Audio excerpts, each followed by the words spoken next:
problem with this generation of females, and I'm going to say we just simply because I'm in a generation that I'm talking about, but I'm not talking about myself. The problem with this generation of females is that we expect too much out of a nigga that we can't even do ourselves. For us, for example, I'm not even talking about emotional connection, physical connection, intimacy, mental, just how he treats you. I'm not talking about any of those things. I'm talking about just simply, for example, if you want a purse that costs $1,200 and you can't afford to pay for it yourself, why do you expect him to? Or why do you think he can? He might can.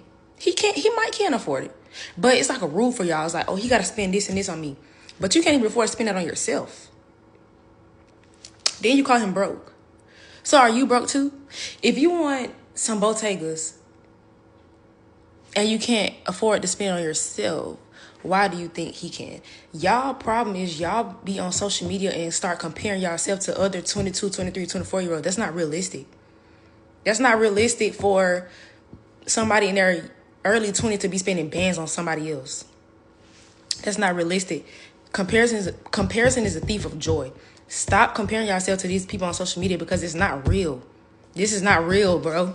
Like, yeah, we on one hand, we know that social media is not real, yet we kept using it as a rubric to measure our lives against. I like what she's saying here. If you cannot afford these things for yourself, and remember what we mean by afford, it's not that you can put it on a credit card, you can use Afterpay or Klarna.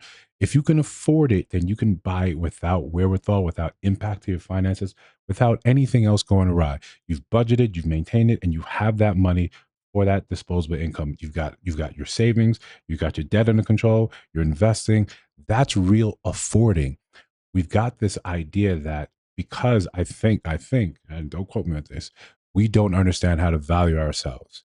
So the easiest thing to do is to look at the trappings of wealth. And if we can get those things, we might feel better.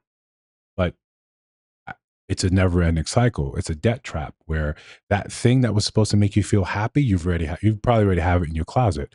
Maybe you have it in the garage. It's a cycle that never ends because you're trying to fill a void that exists in you and can never be filled by materialism.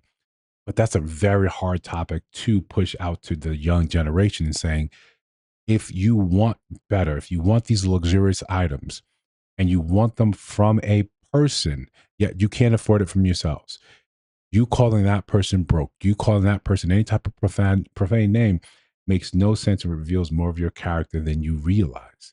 If you want to find someone that can do that for you, understand what that looks like. It looks like you're a gold digger. It looks like you want to use a man for his resources and nothing else.